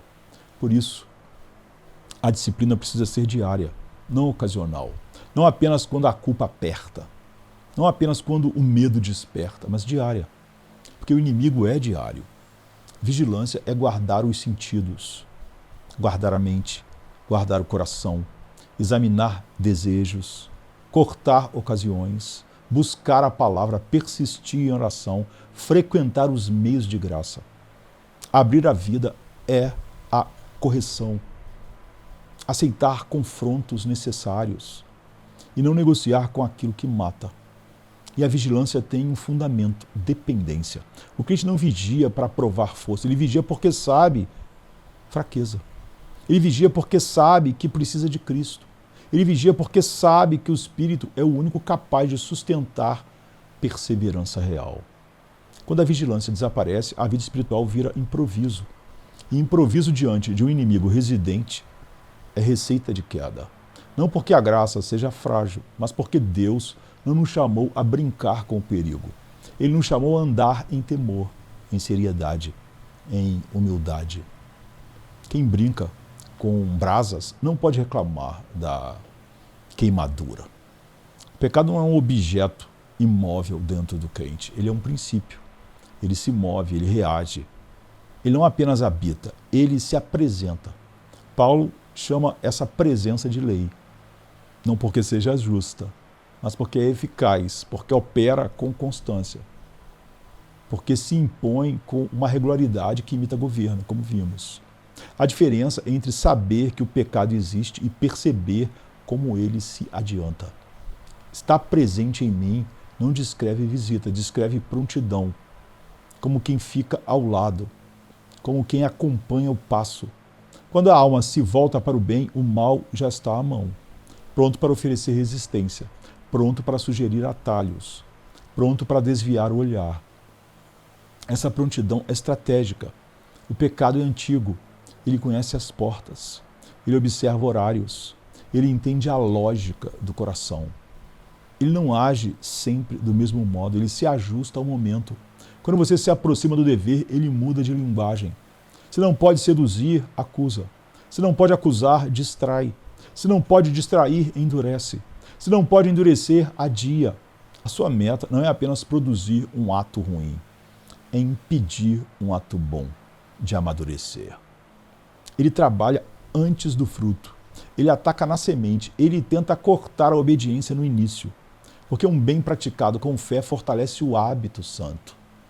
Porque um dever cumprido em humildade amplia a luz. Porque um passo obediente aumenta a sensibilidade espiritual. Então ele tenta interromper, ele tenta atrasar, ele tenta reduzir, ele tenta fragmentar, ele tenta transformar devoção em exceção. E como ele faz isso? Com pequenas sugestões aparentemente inocentes, com pensamentos que não soam como blasfêmia, mas como prudência, com equilíbrios que parecem maturidade, mas são rendição. Ele sabe que muitos pecados não começam com gritos, mas com sussurros. Ele sabe que a alma cai mais por afrouxar do que por romper. E quando o coração está cansado, ele oferece descanso sem Deus. Quando o coração está ferido, ele oferece consolo sem arrependimento. Quando o coração está ansioso, ele oferece controle sem fé. Aqui está uma das maiores astúcias do pecado residente. Ele não precisa destruir tudo de uma vez. Ele prefere corroer. Ele prefere enfraquecer. Ele prefere transformar o zelo em oscilação. A vida interior começa a perder firmeza. O coração torna-se reativo. Obedece apenas quando sente impulso. E quando o impulso se vai, o dever é abandonado. O mal não precisa vencer por explosão, basta vencer por hábito. Por isso, o crente precisa de discernimento, precisa de nomear as manobras, precisa de vigiar os primeiros movimentos, precisa de voltar ao eixo dos meios de graça. Porque o pecado raramente chega como tempestade, ele chega como ajuste, como pequeno desvio, como pensamento razoável. E quando você percebe, o bem foi interrompido e o coração foi treinado a ceder. Ele não só existe, ele reage. Há momentos em que o crente pensa, agora eu vou romper, agora eu vou ordenar o coração, agora eu vou voltar ao primeiro amor, agora eu vou matar o pecado pela raiz. Estranhamente, é nesse ponto que a resistência se torna mais barulhenta. Isso não é sinal de ausência da graça, é sinal de conflito real. A graça acende uma vontade santa. O pecado responde como inimigo acuado. Ele sente ameaça, ele não suporta perder espaço, ele reage com violência porque percebe que sua rotina será quebrada.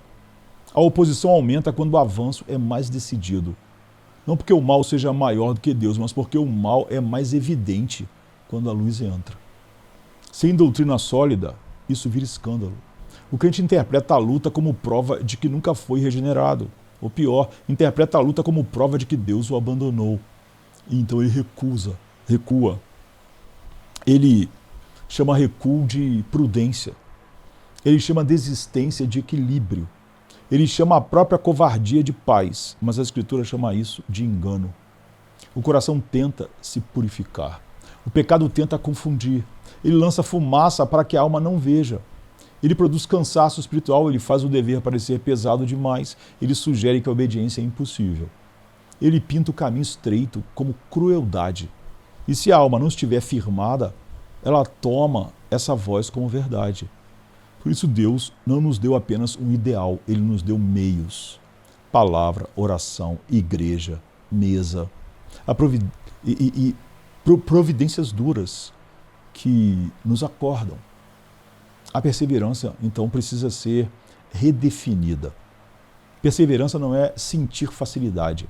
Perseverança é continuar obedecendo apesar do barulho interno. É continuar orando quando a mente acusa. É continuar lendo quando o coração não quer. É continuar confessando quando a carne deseja esconder. É continuar caminhando quando tudo em nós pede pausa. É persistir, não por teimosia natural, mas por dependência do Espírito. Aqui a graça mostra seu modo de operar. Ela não elimina imediatamente a batalha, ela sustenta o soldado. Ela dá arrependimento após queda, ela renova o desejo quando a vontade enfraquece. Ela dá lampejos de luz no meio da névoa e, sobretudo, ela impede o consentimento final. O crente pode tropeçar, mas ele não faz paz com o inimigo. Ele pode cair, mas não se deita no chão. Ele pode chorar, mas não chama o pecado de abrigo. Cristo não apenas ordena, Cristo intercede. E a intercessão do Filho sustenta a fé que insiste. Por isso, quando a oposição se intensifica, não conclua que a graça ausentou-se, conclua que o pecado foi confrontado. E lembre-se, Deus não mede sua filiação pela ausência de luta, mas pela presença de fé que volta, confessa e insiste. A intensidade da oposição não prova ausência de graça, prova ameaça ao pecado. A lei do pecado tem uma sutileza que poucos confessam com honestidade. Ela não se contenta em arrastar o crente para fora do dever. Ela também tenta habitar dentro do dever. Ela mistura seu veneno até nas coisas santas. Porque se ela não consegue impedir sua obediência, ela tenta corromper a motivação da obediência. Assim o pecado aprende a usar o altar. Ele não precisa negar Deus, ele prefere usar Deus como palco. No dever, ele planta orgulho. Veja como você é sério. Veja como você é diferente. Veja como você já venceu. E o coração, sem perceber, passa a adorar a própria imagem religiosa. O dever ainda acontece, mas a glória muda de endereço. No dever, ele planta formalismo. A forma substitui a fé, o gesto substitui o quebrantamento. A disciplina vira escudo para não lidar com o coração. O crente continua fazendo as coisas certas, mas perde o tremor, perde o senso da presença, perde a simplicidade do depender. Então o dever vira máquina, barulhenta, produzindo muito, gerando pouco. No dever, ele planta autopiedade. O coração começa a se ver como vítima espiritual. Eu faço tanto. Ninguém reconhece. Deus demora. E a autopiedade fabrica direito. Ela dá ao crente uma licença oculta para pecar depois, como se a disciplina de hoje comprasse indulgência amanhã. O pecado gosta dessa contabilidade, porque ela transforma a graça em salário. No dever, ele planta comparação. A alma mede a própria santidade pela fraqueza alheia. E quando a comparação domina, o amor esfria. A paciência se torna seletiva, a misericórdia vira crítica.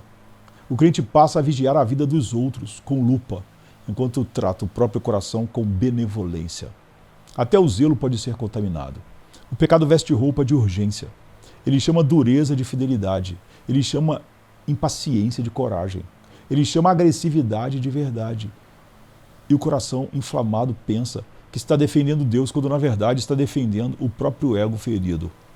Quando isso acontece, a religião cresce, mas Cristo diminui. E onde Cristo diminui, a alma endurece. Qual é o antídoto? Humildade diante da cruz. Que a cruz mata nossa pretensão. Ela nos lembra que não há mérito no dever. Há misericórdia no dever. O dever é resposta, não pagamento. E a resposta só é santa quando permanece dependente. Por isso, vigie não apenas seus atos, mas suas razões. Examine não apenas o que você faz, mas por que você faz. E peça a Deus um coração puro no próprio culto. Peça ao Espírito o que só o Espírito pode dar: sinceridade, temor, amor simples. Olhos fixos no Filho, porque só Cristo recebe glória sem nos destruir. E só Ele pode purificar até o nosso zelo. O pecado pode vestir roupa de culto. Está presente em mim. Essa presença não é passiva. Ela é prontidão, é disponibilidade operacional. O pecado não apenas mora como um objeto esquecido, ele se apresenta como um agente, ele reage, ele observa a direção da vontade. E quando percebe inclinação ao bem, ele tenta se ajustar ao momento. Às vezes ele acusa, ele transforma a convicção em condenação. Ele sussurra: você não muda. E tenta matar a esperança para matar o esforço. Outras vezes, ele seduz, ele oferece alívio imediato, ele promete controle, ele promete aprovação, ele promete descanso sem cruz. Outras vezes ele distrai. Ele não precisa levar você ao escândalo, basta impedir o amadurecimento do bem. Ele corta o dever pela raiz, ele rouba o início, porque sabe que um bem iniciado pode crescer. Então ele tenta impedir o bem antes que ele crie raiz. E quando não consegue seduzir nem distrair, ele endurece. Ele tenta tornar a alma pesada, ele cria resistência ao simples. O simples, ler, orar, obedecer. Ele tenta transformar o caminho estreito em caminho impossível. E se você compra essa narrativa, você desiste sem perceber. Aqui está a estratégia: interromper o bem antes que amadureça. O pecado sabe que muitos pecados grandes começam com um bem abandonado, uma oração que foi adiada, uma confissão que não foi feita, uma reconciliação que foi protelada, uma obediência que foi negada, negociada. Ele não precisa ganhar por explosão, ele ganha por erosão. Por isso, a doutrina do pecado residente é uma doutrina de realismo. Ela ensina o crente a não romantizar sua própria vontade. Você pode querer o bem e ainda assim encontrar o mal presente. Não porque o querer é falso, mas porque há resistência interna. E essa resistência tem prontidão. Ela sabe se adaptar, ela muda de máscara, ela muda de argumento, mas não muda de objetivo. Então, quando você percebe essa prontidão, não se espante, responda com prontidão maior. Não a prontidão da carne, que promete força e entrega fadiga, mas a prontidão da graça, que corre aos meios instituídos por Deus. Faça do primeiro impulso de luta um impulso de oração. Faça da primeira acusação um retorno à justificação em Cristo. Faça da primeira sedução um lembrete da superioridade do bem eterno. Faça da primeira distração uma decisão concreta, hoje, agora, o dever. Porque em muitos casos a vitória se decide nos minutos iniciais. E a demora é alimento para a lei do pecado. Deus não nos chama a improvisar. Ele nos chama a vigiar com armas prontas sempre. Ele não só existe, ele reage. Há momentos em que o coração se levanta com seriedade, ele quer se purificar, ele quer abandonar um padrão, ele quer voltar ao eixo, ele quer obedecer sem negociar. E é justamente nesse momento que o pecado residente muitas vezes responde com mais barulho. Não é estranho, é coerente com a natureza de uma lei. Quando um domínio é ameaçado, ele resiste. Quando um hábito é confrontado, ele grita. Quando um ídolo é tocado, ele se defende. Por isso, a busca por livramento pode vir acompanhada de oposição intensificada. E se o crente não tiver doutrina sólida do conflito, ele interpreta errado, ele pensa, se eu estivesse bem, seria fácil. Ele pensa, se Deus estivesse comigo, eu sentiria paz imediata. E então ele desanima. Mas a Escritura descreve a guerra como parte do caminho. A graça não nos tira do campo. Ela nos sustenta no campo. E sustentar muitas vezes é fortalecer a perseverança, não a sensação. Perseverança é continuar obedecendo apesar do barulho interno. É continuar orando apesar da secura. É continuar confessando apesar da vergonha. É continuar fazendo o bem apesar de uma resistência que parece contradizer a própria vontade. Aqui, a intensidade da oposição não prova a ausência da graça. Ela pode ser evidência de que o pecado foi ameaçado. A carne se acomoda quando você se acomoda. Ela se agita quando você a mortifica. Se o inimigo fica irritado, é porque a alma tocou em algo real. O perigo não é o barulho. O perigo é fazer as pazes para silenciá-lo. Portanto, não negocie com a resistência. Lembre-se de quem conduz essa guerra. Não é você como herói solitário. É Cristo como capitão da salvação. Ele não apenas ordena, ele dá o Espírito. E o Espírito aplica a vitória de Cristo à sua fraqueza diária. Quando a oposição aumenta, peça mais graça, não menos dever. Quando a carne grita, responda com promessa. Quando o desânimo vem, responda com verdade. Porque a perseverança não é teimosia humana, é fé sustentada. E quando você cair, não conclua que a guerra acabou. Levante com arrependimento. Retorne ao dever. Volte aos meios de graça. Volte também à comunhão. Traga a luta para a luz. A confissão humilde quebra a força do segredo. Porque o pecado quer usar a queda para gerar desistência. Mas a graça usa a queda para gerar humildade.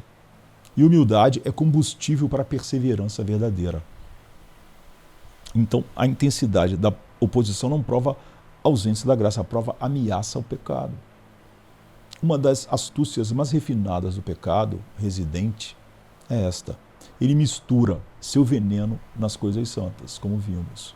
Ele sabe que, quando o crente decide obedecer, não é sempre possível impedir o ato. Então, como vimos, ele tenta corromper o motivo, ele tenta contaminar o interior, ele tenta ganhar por mistura. No dever, ele sopra orgulho, você ora e logo quer ser visto como alguém que ora, você serve e logo quer ser reconhecido como alguém que serve, você lê e logo quer se sentir superior, ele transforma o dever em espelho para o ego. E se não consegue inflar, ele faz o oposto, autopiedade. Ele tenta fazer você usar o dever como moeda para reclamar de Deus, como se obediência fosse crédito, como se sofrimento fosse injustiça. Ele também planta formalismo. O corpo faz, a boca repete, mas o coração não se inclina. E quando o coração não se inclina, a alma começa a achar normal viver de formas. O pecado adora isso, porque formalismo mantém a aparência e mata a vida. No zelo, ele injeta dureza. Você ama a verdade e começa a amar vencer debates. Você busca a santidade e começa a desprezar pessoas. Você quer pureza e começa a medir os outros por você. A vaidade religiosa é uma idolatria com vocabulário bíblico. E ela é especialmente perigosa porque se alimentar, se alimenta do que parece santo. Por isso a santidade precisa ser cheia de humildade para não virar idolatria. Precisa de temor para não virar performance. Precisa de amor para não virar frieza. Precisa de quebrantamento para não virar presunção. E precisa de Cristo no centro para que o dever não se torne um novo eu. Aqui novamente a doutrina nos salva de ingenuidade. O pecado não se contenta em tentar você fora do templo. Ele tenta você dentro. Ele usa o altar, ele usa a liturgia, ele usa o vocabulário, ele usa até a dor legítima para fabricar a amargura. Então vigie o coração no dever, não com suspeita neurótica, mas com exame humilde diante de Deus. Traga motivações à luz, confesse vaidade antes que ela cresça, confesse dureza antes que ela vire hábito. E quando perceber mistura, não abandone o dever, purifique-o pelo Evangelho. Volte à cruz, porque ali o orgulho morre. E lembre-se, Deus não o aceita por motivos perfeitamente puros. Ele o aceita em Cristo. Isso dá liberdade para confessar sem esconder. E ali o amor é reacendido. O pecado sabe vestir roupa de culto. O pecado residente assedia com facilidade. Ele não chega como estranho. Ele chega como velho conhecido. Ele usa trilhas já abertas. Ele se apoia em hábitos. Ele se apoia em gatilhos. Ele se apoia em afetos desordenados que ainda não foram devidamente mortificados. Por isso, ele não precisa de ocasião perfeita. Ele fabrica ocasião. Ele sabe transformar cansaço em desculpa, solidão em permissividade, frustração em amargura, sucesso em soberba. Ele sabe usar tanto o vale quanto o pico. Ele sabe trabalhar com o que há. E se não encontra a porta escancarada, ele procura a fresta. Porque a carne coopera quando não há guerra. A natureza caída não é neutra. Ela pende, ela inclina, ela escorrega. Aqui está uma verdade humilhante sem vigilância. O coração escorrega sozinho. Você não precisa decidir pecar com grande solenidade. Muitas vezes basta não decidir obedecer. Basta relaxar, basta deixar a mente vagar. Basta permitir que o afeto governe. E a lei do pecado faz o resto. Ela é lei. Ela trabalha por inércia. Ela age como gravidade espiritual. Ela puxa para baixo. Isso revela porque a Escritura trata a mortificação como necessidade contínua. Não é um capítulo que você encerra. É uma disciplina que você mantém. O velho homem não morre por falta de atenção. Ele cresce por falta de atenção. E quando cresce, ele se torna natural. E quando se torna natural, ele se torna perigoso. O crente, portanto, precisa aprender a reconhecer seus caminhos fáceis. E precisa colocar guarda antes de cair. Não é falta de fé planejar, é sabedoria. Você não espera o incêndio para comprar água. Você não espera a tentação para aprender a orar. Você não espera a queda para buscar comunhão. Você organiza a vida para facilitar o bem e para dificultar o mal. Isso é a mortificação prática. É o fruto do temor de Deus, porque a graça que perdoa também ensina. E o Espírito que habita também alerta. Ele coloca luz onde antes havia automatismo. Ele cria interrupções onde antes havia inércia. Quais são suas trilhas de queda? Quais são seus padrões de fuga? Quais são suas justificativas favoritas? A lei do pecado se fortalece em lugares repetidos. E ela se enfraquece onde é confrontada com constância. Pequenas vitórias diárias produzem hábitos santos. E hábitos santos aumentam o atrito contra o mal. Mas não confunda atrito com mérito. O crente luta porque já foi alcançado. Ele mortifica porque já pertence, sempre. Ele vigia porque já foi amado. E por isso ele não confia em impulsos momentâneos. Ele confia em promessas diante de Deus. Ele não luta para comprar aceitação. Ele luta porque a aceitação foi comprada para ele em Cristo. Sem vigilância, o coração escorrega sozinho. É fácil o pecado entrar em tudo o que fazemos, porque ele não precisa entrar de fora. Ele já habita nas faculdades pelas quais você vive. Você pensa com uma mente ainda marcada. Você decide com uma vontade ainda disputada. Você deseja com afetos ainda sendo ordenados. A batalha é interna antes de ser externa. Por isso, muitos erros da vida cristã nascem de diagnósticos superficiais. O crente olha apenas para as circunstâncias. Ele acha que o problema é o ambiente, ou o ritmo, ou o inimigo externo. E sim, essas coisas importam, mas o texto nos força a olhar mais fundo.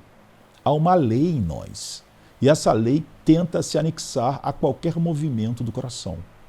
Você não consegue cumprir um dever sem usar mente, vontade e afetos. E é justamente ali que o pecado tenta se insinuar. Ele interfere no entendimento, fazendo você esquecer rapidamente. Ele interfere na decisão, fazendo você adiar lentamente. Ele interfere no desejo, fazendo você preferir o fácil ao santo. Ele não precisa mudar o cenário, ele muda a inclinação. Isso explica por que disciplina espiritual não é luxo, é sobrevivência. Sem disciplina você não está neutro, você está sendo levado pela corrente. E a corrente, na natureza caída, não flui para Deus. Ela foi para o eu, para a carne, para o mundo, para a acomodação. Disciplina espiritual não é espiritualidade de elite. É o básico de quem sabe que há guerra. É acordar e lembrar, minha mente precisa de verdade. Minha vontade precisa de direção. Meus afetos precisam de ordem. É por isso que a palavra precisa ser diária, porque a mentira também é diária. É por isso que a oração precisa ser diária, porque a fraqueza também é diária. É por isso que a comunhão é necessária, porque o isolamento é terreno fértil para o auto-engano. E aqui está um ponto decisivo. A disciplina não substitui o Espírito, ela depende do Espírito. Ela é um meio pelo qual o Espírito trabalha. Ele usa a repetição, ele usa a simplicidade, ele usa a constância. E com isso, ele vai formando um novo jeito, um jeito santo. Um jeito que não elimina o conflito, mas aumenta a resistência contra o mal. Portanto, não despreze o ordinário, não espere grandes sentimentos para ter grande vigilância. Vigilância verdadeira, muitas vezes, é pequena e persistente. E quando falhar, não fuja, volte, confesse, recomece. Porque o pecado quer transformar falhas em identidade. Mas Deus transforma falhas confessadas em escola de humildade. E Ele dá graça suficiente para o próximo passo. Então responda com o ordinário da graça. Porque a alma sem guarda vira cidade sem muro. E se o pecado residente é uma lei interna, o antídoto não pode ser apenas força humana. Força humana é parte do problema. Ela é rápida para prometer, lenta para cumprir. E quando falha, se desespera. A guerra espiritual, portanto, é guerra de dependência. Deus nos dá meios simples, meios ordinários, mas meios poderosos porque são canais de graça. A palavra, não como informação, mas como espada. Ela ilumina, ela corta, ela expõe enganos. Ela fortalece o novo homem. A oração, não como ritual, mas como respiração. Ela confessa, ela pede, ela adora. Ela lança o peso em Deus. A comunhão não como sociabilidade, mas como proteção. Ela traz correção, ela traz encorajamento, ela impede que o coração se torne juiz de si mesmo. A confissão não como vergonha inútil, mas como limpeza. Ela tira o pecado do escuro, e o pecado no escuro cresce. A ceia do Senhor não como misticismo, mas como selo. Ela reafirma que a vida vem de Cristo, não da nossa performance. Vigilância, não como ansiedade, mas como sobriedade. Ela mantém os olhos abertos para que o coração não seja surpreendido. Esses meios não eliminam o esforço. Eles também não funcionam por si mesmos, como se fossem mecanismos. Eles funcionam pela fé que recebe, pela fé que se submete, pela fé que espera. Você pode abrir a Bíblia e continuar duro, mas quando a fé se dobra, a palavra entra. Você pode orar e continuar disperso, mas quando a fé persevera, Deus sustenta. Você pode estar na comunhão e continuar escondido, mas quando a fé confessa, a luz cura. O Espírito usa esses meios para aplicar Cristo. E aplicar Cristo é enfraquecer a lei do pecado. Esses meios não eliminam o esforço, eles sustentam o esforço. A graça não substitui a obediência, ela produz obediência, ela energiza, ela orienta, ela corrige. E quando a lei do pecado tenta se impor, a graça responde com suprimento, não com desculpa, com poder. Aqui está o equilíbrio. Nem passividade fatalista, nem ativismo orgulhoso. O crente luta, mas luta de joelhos. O crente se disciplina, mas se disciplina como dependente. O crente corre, mas corre olhando para Cristo, autor e consumador da fé. E por isso, quando vence, ele não se exalta. E quando cai, ele não se destrói. Ele volta ao Evangelho.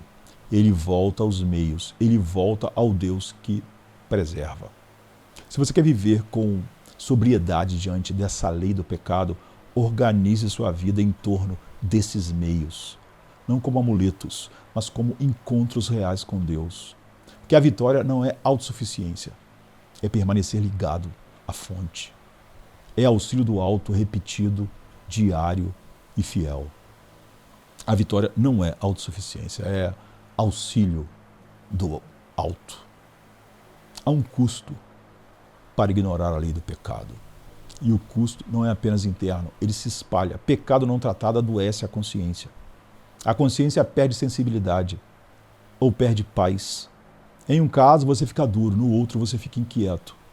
E ambos são perigosos. Mas o custo também toca a igreja. Um crente que brinca com o pecado pode escandalizar os santos, pode ferir os pequenos, pode dar munição ao mundo, pode desonrar o nome de Cristo, como se o evangelho fosse impotente. Há ainda um custo espiritual mais íntimo, entristecer o Espírito Santo. Quando você faz paz com o que ele odeia, a comunhão se retrai, a doçura diminui, a alegria se apaga, a oração fica pesada, a palavra perde brilho. E pense no que se perde. Perde-se utilidade no serviço, perde-se autoridade espiritual, perde-se liberdade interior, perde-se coragem para testemunhar, porque a consciência acusando rouba a voz. Perde-se prontidão para amar, porque o coração ocupado consigo mesmo fica pequeno. Perde-se tempo, perde-se paz e às vezes perde-se anos. Alguns chegam a flertar com a apostasia prática, não por negar com a boca, mas por viver como se Cristo não reinasse. E isso começa quase sempre com a mesma raiz, um inimigo interno não levado a sério. Ignorar essa lei também prepara quedas maiores, porque o pecado é progressivo. Ele usa pequenas permissões como degraus. E aqui o temor não é inimigo da graça, ele é guardião da graça. Ele mantém o coração perto do trono. Então desperta. Não para viver em terror, mas para viver em verdade. Porque o pecado ignorado não fica neutro, ele cresce. Quem poupa o pecado assina contra si mesmo. O objetivo desse diagnóstico não é desespero, é sabedoria. Descobrir a lei do pecado não é perder a fé, é parar de viver em ilusão. Há uma diferença entre ignorância e paz. Ignorância é dormir em campo minado. Paz é descansar em Cristo enquanto se vigia. Quando Deus mostra o inimigo, Ele não está te empurrando para longe, Ele está te chamando para perto. Quanto mais luz, mais vigilância. E quanto mais vigilância, menos quedas que destroem a consciência. Não porque o crente vira impecável, mas porque ele vira rápido no arrependimento. E essa dependência não é abstrata. Ela ganha forma em passos. Você aprende a abrir a alma diante de Deus, sem maquiagem. Você aprende a procurar um irmão maduro quando percebe padrões repetidos. Você aprende a não proteger reputação às custas da saúde espiritual, porque reputação não salva, Cristo salva. E quando você volta assim, a graça se torna doce de novo. A consciência respira, a comunhão é restaurada. A palavra volta a ter gosto. O culto volta a ser encontro, não obrigação. Isso é fruto de luz. Nasce também diligência. Você começa a tratar pequenas coisas como grandes. Não porque você seja escrupuloso, mas porque você é sóbrio. Você corta um pensamento no começo. Você fecha uma porta antes do incêndio. Você confessa antes da noite crescer. E nasce humildade. O conhecimento do inimigo interno derruba a arrogância. Ele faz você ver que tudo o que permanece de pé é graça. Ele faz você agradecer por cada dia sustentado. E por fim, esse diagnóstico produz esperança.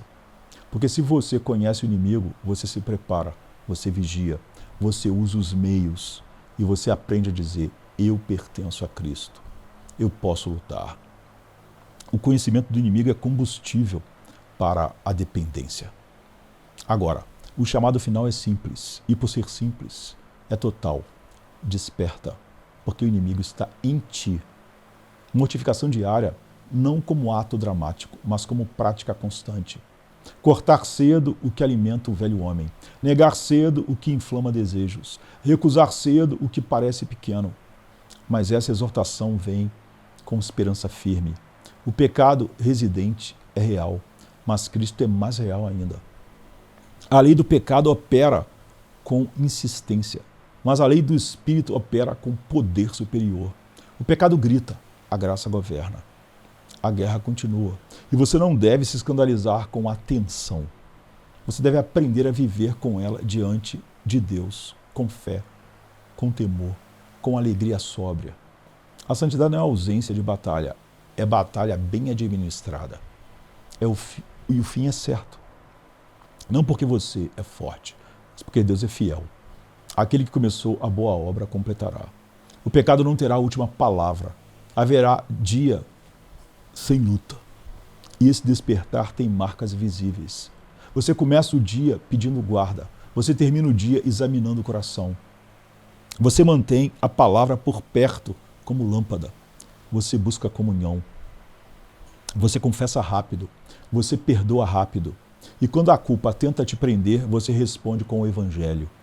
Você não justifica o pecado, mas você também não se condena como se Cristo não tivesse morrido. Você se levanta pela fé e continua, porque perseverança é cair em direção a Deus. E guarde isso, esperança não é anestesia, esperança é combustível. Ela te faz insistir. Cada não ao pecado aqui é ensaio para o sim eterno lá. Então não faça paz com o inimigo interno. A santidade é um caminho de despertar repetido, de voltar ao eixo, de cair de joelhos e levantar em fé. A santidade não é um acaso, é um despertar diário diante de Deus. Santo Deus, eu me aproximo, sem defesa, sem razão. Tu me vês nos detalhes, no segredo do coração, nos pequenos pensamentos, nas palavras que eu soltei. Teu Espírito me chama, confessa, e eu confessei. Não escondo minha culpa, não maquio minha dor. Contra ti eu pequei, contra o teu santo amor. Mas que atos minha raiz, um querer desalinhado. Eu preciso de limpeza, eu preciso ser lavado. Cordeiro, minha justiça, fim do meu tribunal. Eu largo a autojustiça, me rendo ao teu final. Jesus, tem misericórdia. Jesus, vem me purificar. Teu sangue fala mais alto que o meu pecado a gritar.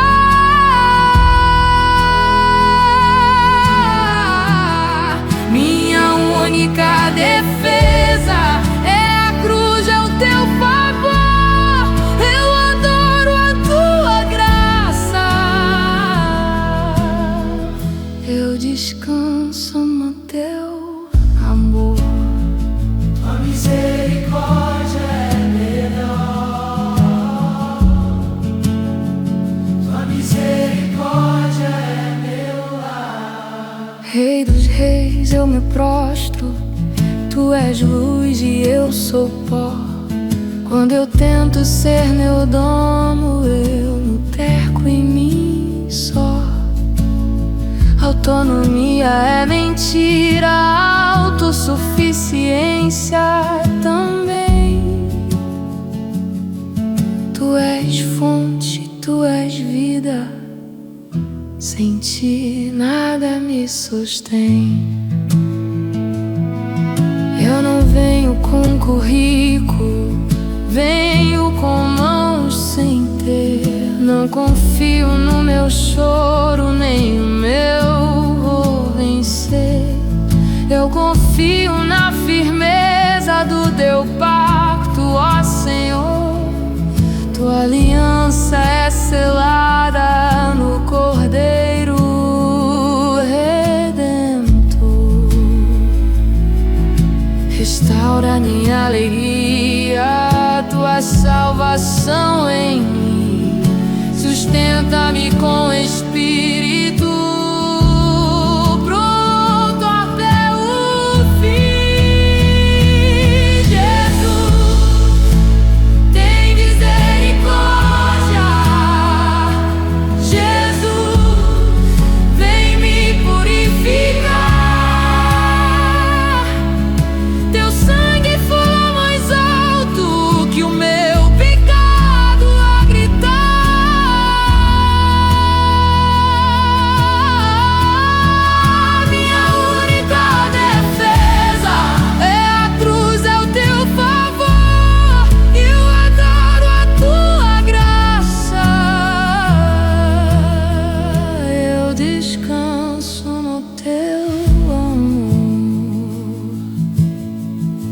Inclina o meu coração, ensina-me a obedecer. Dá-me um espírito pronto, mais doce do que o meu querer. Guarda-me na tentação, na rotina e na aflição.